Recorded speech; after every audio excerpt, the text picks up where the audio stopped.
Hey, I'm Doug. Welcome to Backcountry Pilgrim, a channel all about hiking, camping, backpacking, and the gear that goes with it.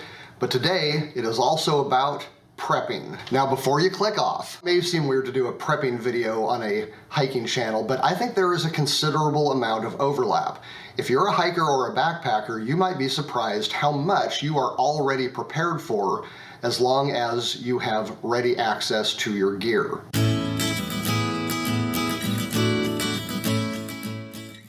I am not what most people would consider a prepper. I don't have an underground bunker filled with years and years supplies of food and weapons ready to ride out the end of the world. Not saying I don't wish I did, but I don't. Now, most of you probably don't either, and if we're being honest, most of us don't really have much of a chance as far as getting to that level because we just don't have the means. Prepping at that level requires a lot of money and some circumstances that we do not all have available to us. Now, I live in Northern California, and for the past several years, we have had what's called fire season. Every summer, it seems like a large portion of the state burns to the ground. You've probably heard of the tragedy of the Paradise Fire.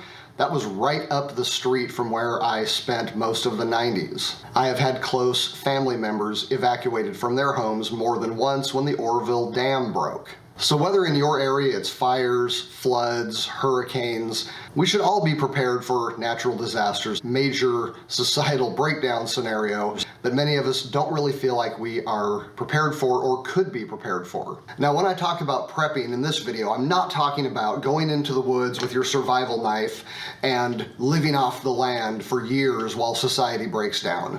That is a very unrealistic scenario. If you've watched Alone, you probably know what I'm talking about. Rather, what I'm going to be talking about is preparing for likely emergencies with most of the equipment that you have around the house. And if you're a hiker or a backpacker, you're going to see that you already have a lot of what you would need for a typical emergency bag just because you are already ready to go spend a couple nights in the backcountry. With a few tweaks, you can actually have a pretty decent system ready to go if you need it.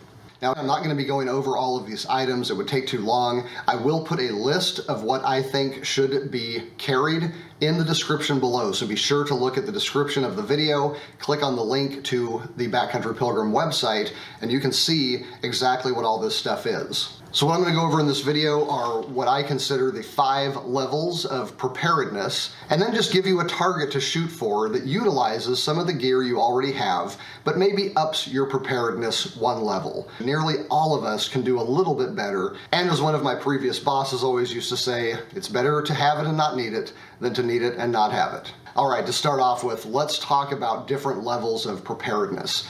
In my mind, I break it down into 5 levels.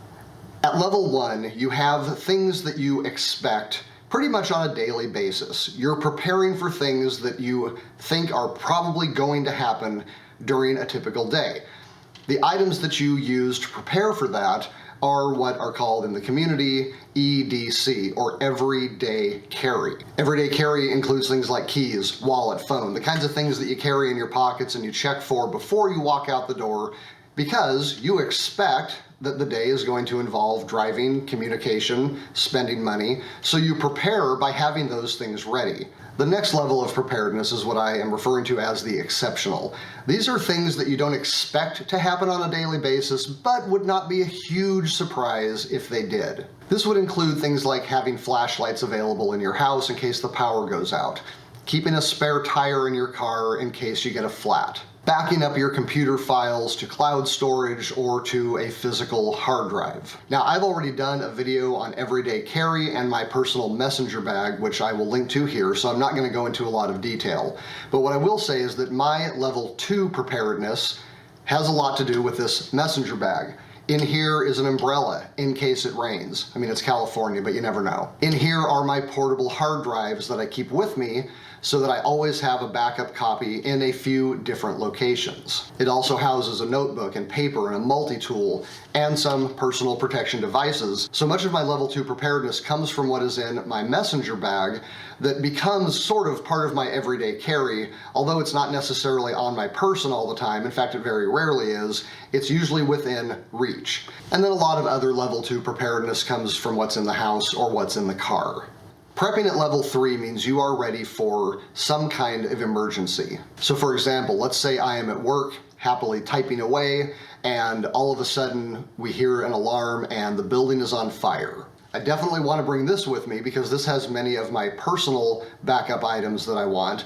But what if I have to get home without a car? And that is where a get home bag comes in. A get home bag is basically what someone would need to get from the farthest place they would typically go back to their house without standard means of transportation and without necessarily relying on society to get them there. As I did my research, I discovered that I already had about 80% of the things preppers say you need for a get home bag or a bug out bag because I was a hiker. I already had water filters and water treatment. I already had dehydrated food. I already had flashlights and a first aid kit and emergency blankets, and I had all of that stuff in a backpack. So really all that I needed to do was make sure I had my 10 essentials with me and then add to them the things needed for a specifically urban style emergency bag. And that's where the bag system comes in. Now this is where being a hiker or a backpacker may come in handy, because if you carry the 10 essentials with you, and I've done a video on this as well, you already have access to shelter, illumination, water, insulation, etc. And that's going to do you good if you're really kind of facing the elements and some serious problems. However, if you are in an urban area, things change a little bit. You probably don't have a creek or a lake to follow on your way home. You probably can't find firewood for heat. In other words, if you end up having to spend the night outside because of some disaster on your way home, the 10 essentials can help. For a get home bag, you want to be able to go about 24 hours without support from anyone else. But again, this depends on where you typically travel. Your get home bag might have to be a 60-liter backpack with a tent and 5 days supply of food. However, if you are like most of us and you live and work in the same city, a smaller bag will probably do. Now, I will come back to level 3 preparedness because that's really what this video is about. Right now, let me just let you know what the other levels are, because I think it's important to realize what the higher levels of preparedness are so that when you hear people talking about them, you realize where they fall in the spectrum. So level 4 preparedness is evacuation. This is where you've got some major problem happening. There's a huge natural disaster or some kind of societal breakdown, and you are going to need to get out of your house for an extended period of time. Most preppers usually clock this in around 72 hours, and this typically involves what preppers call a bug out bag. Whereas a get home bag is to get you from where you are back to your house where you can shelter in place. Something like a bug out bag is meant to last a lot longer, say 3 times as long, and it is to get you from your home to wherever it is you are evacuating to. And then level 5 is the end of the world. This is what preppers call shit hits the fan. This isn't just a few days of natural disaster relief. This isn't just a riot that happens downtown. This is a complete societal meltdown, and it is going to involve not only bugging out, but bugging out somewhere completely off the grid, far away, hidden, and 100% completely self-sustaining. Now, there really is no such thing as a bag that's going to get you to that level. You've got to have property, you've got to have security, you've got to have land, you've got to have natural resources. This is a complete lifestyle that happens at level 5. It really is not something you can prep for if you are part of the 99% of Americans, at least, that live in a city and don't have the kind of money to sustain some kind of off-the-grid compound with the security measures and the kinds of food needs you would need, etc. So we're not going to be talking about that level here. All right, so corresponding to these different levels of emergency, we've talked about different kinds of bags. So now let's go into a bit of detail into the packs. Now, we already talked about everyday carry. For me, this means having the kinds of things that are typically going to be in my pocket, such as keys, wallet, phone, maybe a little flashlight like this that is barely even noticeable but can fit right in your pocket. Again, I have a link to all of this specialized gear in the description of the video below. So these are things I usually have in my pockets, but I can also put them in a pouch, maybe at night, if I need to grab something really fast and I don't want to have to look around and, you know, do the keys, wallet, phone thing. I can just put it in here, and then this, because it has the PALS webbing, it is part of the MOLLE system, so it's going to be able to attach to most of my other bags, and then I just have one thing I have to put on. Now, I've gone over this pack and the kinds of things you can put in it in another video, so let's move on to the different kinds of emergency bags. When it comes to a survival bag, your situation, your skills, your location, your needs are really going to dictate what goes in the different kinds of bags. So here I just want to talk more about what the major differences are. Now, if you search around the internet on this, you're going to see a lot of different terms for emergency bags. There's get home bags, there's go bags, there's bug out bags, there's inch bags.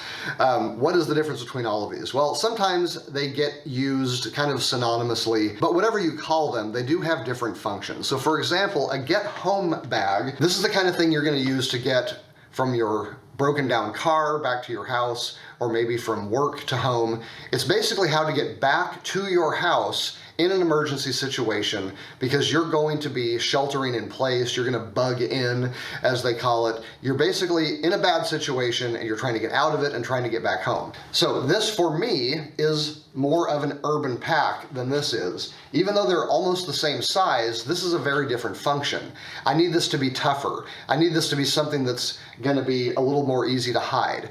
And I'm going to have some items in it that are going to possibly help me in an urban scenario versus this, which is more suitable for spending the night outdoors in the backcountry. So while water purification is still part of the 10 essentials, getting to water is going to be different in an urban environment, and that's why I carry this water key. This allows me to get into the water supply of numerous buildings and get some fresh water when I may not have a creek or a lake nearby. As far as illumination, I'm going to carry something a little bigger, something a little tougher, something a little more of a weapon, because this is now a multifunctional tool. I also have this very cool multi-tool. It's got a window smasher, it's got a seatbelt cutter, it is also a small axe, it is a small pry bar. This has got numerous tools, including a saw, and this is a great little urban survival tool. A get home bag usually doesn't really need to supply you with more than about 24 hours worth of supplies. So for me, if I've got the 10 essentials, I dump them in this bag with the extra urban tools in it, bam, I've got a get home bag. Now that brings us to the go bag, or the bug out bag, the bob, or the I'm never coming home bag, or inch bag. As you can see, this is going to be a much bigger pack because it's going to have a lot more stuff in it. This is the bag that you're going to use if you are in your home and need to get out. So this is where house is on fire, there's a flood coming, there's rioters heading down your street, and you just need to get out of your house quickly. And this is where a bigger pack makes sense, because if you're getting out, you may need several days worth of supplies without any kind of support, and in that case, you're going to need a lot more stuff. Further, not only are you going for longer with a go bag, bug out bag, or inch bag, but you're also going to want to carry different things, because you may not be coming back to your home. It might be burnt down, you might be having to live off the grid for a while, or you may just be living off the land for the rest of your life, and that's kind of the idea of these bags. So a go bag is basically the things you want to take out of the house with you when you're just in an emergency and you need to get out, maybe go get a motel or something. It's a local emergency. This isn't some world-ending crisis, but it's something where for you, you're going to need to get out, and you want to make sure that you can rebuild your life with the contents of this bag should your home no longer be available. A bug out bag, on the other hand, is where you are leaving home for an extended period of time and you're headed to some kind of shelter. You're headed to some pre-set up location where you are bugging out. To bug out means to evacuate and, reassess and be safe in a situation that is far different from where you were. So if it's not just a matter of your house being on fire, maybe your entire city is flooded, maybe the entire city is being run over by rioters. If you really need to head to the hills, you've got some other location to get to, the Bugout Bag is meant to get you there. If you've got 30, 60, 90 miles of hiking that you're gonna have to do, you're gonna need a bag that's at least 72 hours. That's kind of the standard average, maybe even a little bit more if you push it. Bag that will keep you safe for several days without support. Now the inch bag stands for I'm never coming home, and this is basically a pretty probably massive pack that is going to allow you to live off the land in no particular location. This is full bushcraft, full survival mode, level 5 bag. We're not really talking about that here. You need more skills than stuff in a sense, but this is where you're going to start carrying things like gas masks, firearms, farming supplies. So this is not something that I or most people are anywhere near prepared for. However, having a go bag is something we should all have. It's really something we should all be ready for, because it's going to carry things like your important paperwork. You're going to want to make sure that if you have any prescription medication, it's ready to go too. Stuff like dehydrated food and a survival knife. This is something that is more in Bugout Bag territory, but again, there's enough overlap with these kinds of things that it's not necessarily a bad idea. In a go bag situation, again, you're not going out to live in the woods, you're not hiking out to your compound out in the mountains. This is still a fairly normal societal situation. It's just that you are in a personal emergency that you need help with. So you're also going to want to carry like a change of clothes, some compact hygiene items. You're not leaving everyday life, you're surviving in everyday life. And so the kinds of things that you would really pack like for a vacation or something are many of the kinds of things you want in this bag, as well as the documents and things, and maybe some small extreme valuables that you're going to want to take at a moment's notice. And then another bag that not enough people talk about are the family bags. If you don't live alone, everybody in your house needs some kind of go bag. Now, they don't all have to put the same things in it, because as long as this bag goes, you've maybe got your paperwork. But what does your spouse need? What do your children need? For me, I know my kids are going to need clothes. They're going to need a spare set of shoes because they can never find their shoes when they need to. Maybe a couple toys, some books, something to keep their mind occupied in a scary situation, rain poncho, that kind of thing. There is no way that they are going to be able to find this stuff if we have to exit the house quickly. So you can imagine if an entire neighborhood is trying to evacuate, you want to be as close to the front of that line as possible. Ask the people in Paradise, California, who tried to evacuate an entire town off the top of a mountain on a 2-lane road. So maybe some hand-me-down day packs.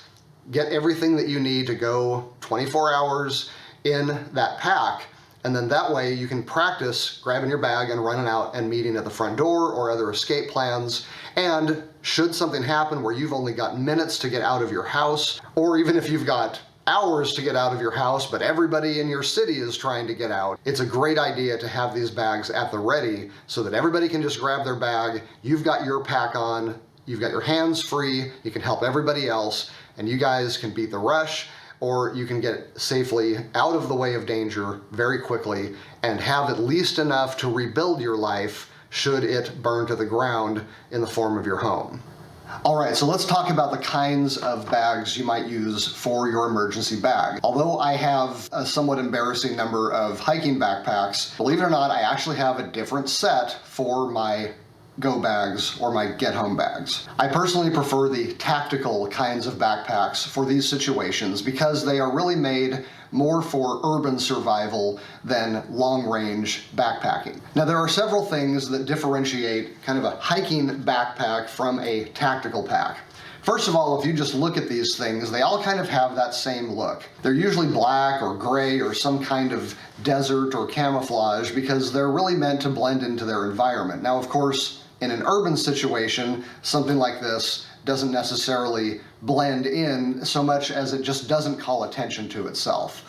I don't want a big red flashy backpack on me if I'm trying to escape and evade a situation in an urban environment. something like this is not going to be very noticeable. Now, some people will say, don't use a tactical backpack because that's just going to sort of scream prepper, and people that see you wearing something like this are going to know you're pretty serious and you probably got some good stuff in there.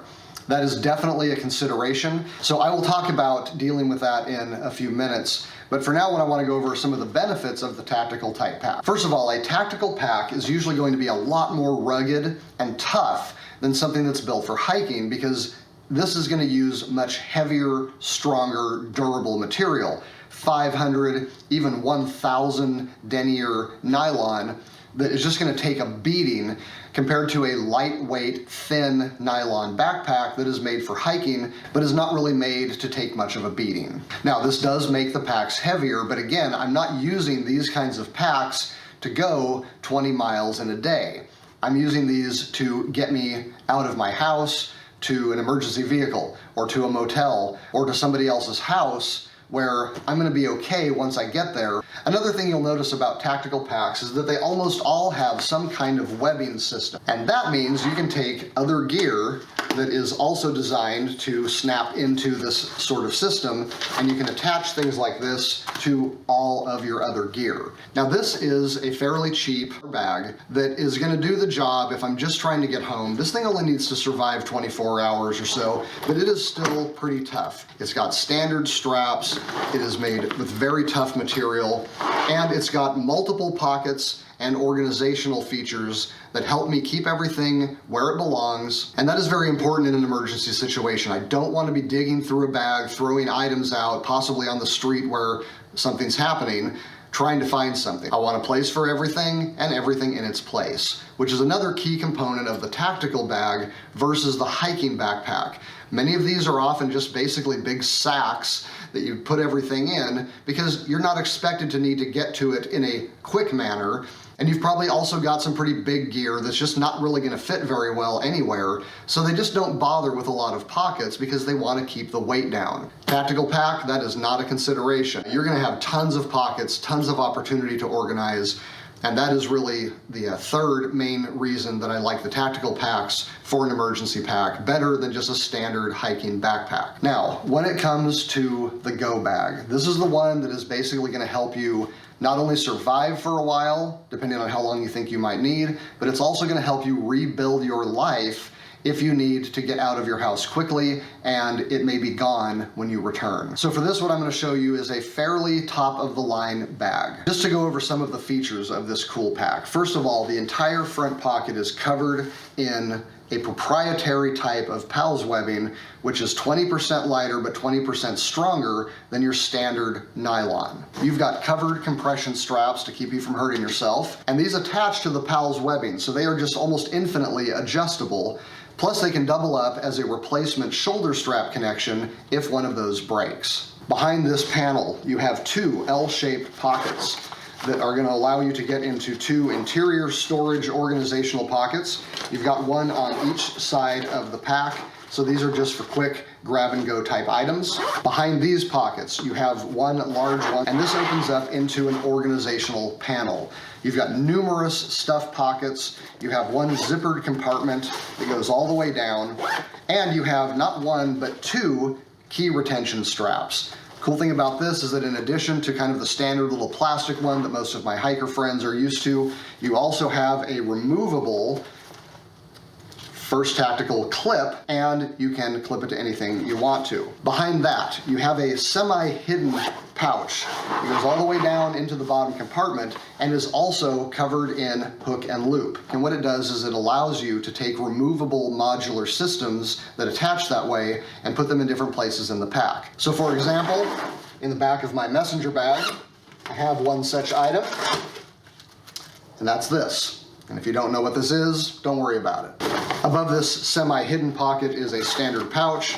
No organization in here. This is just a good grab pouch.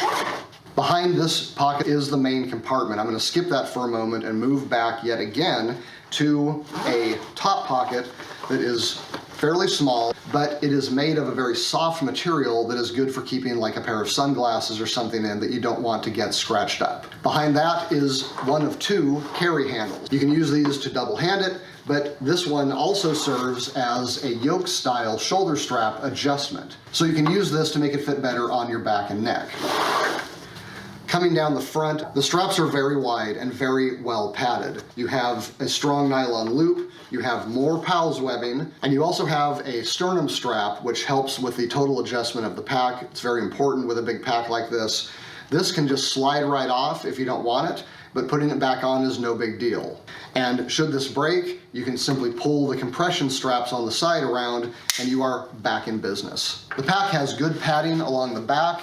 It's also got something for lower back. You've got Velcro here for an ID tag. If you tear this open, inside is a removable frame sheet that has numerous applications itself. Coming down to the bottom of the pack, you do have some extra strapping in case you want to run something through here and hang something off the bottom. You have drain holes for water. At the bottom, you also have a small pocket. I actually keep my rain fly in here.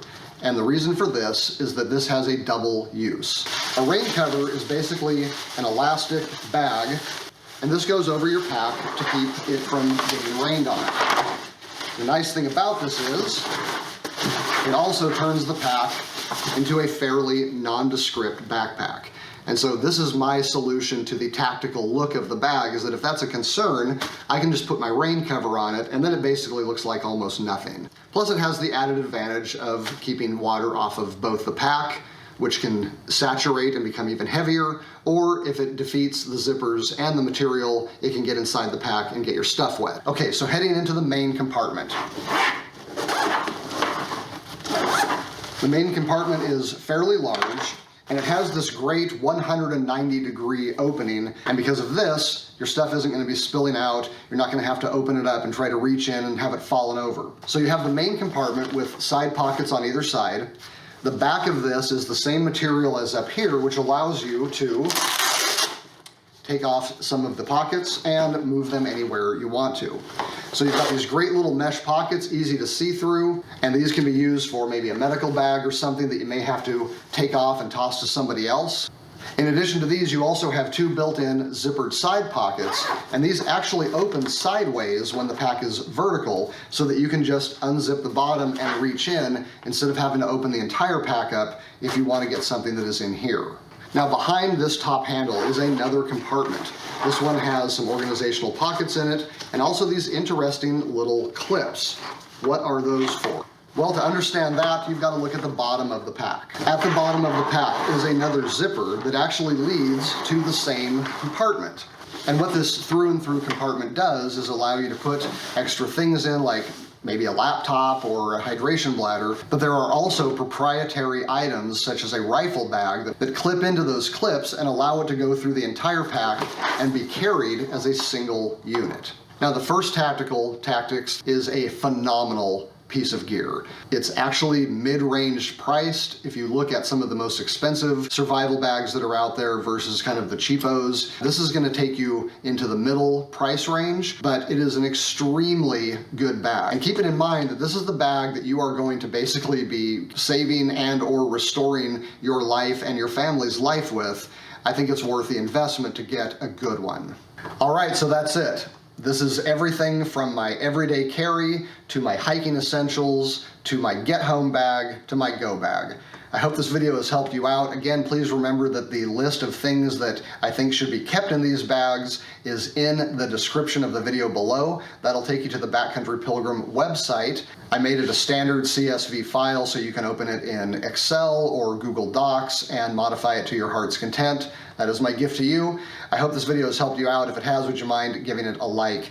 And if you have not subscribed to Backcountry Pilgrim, go ahead and do so and click that bell if you want to be notified anytime videos drop. Till next time, I'm Doug. Take it easy.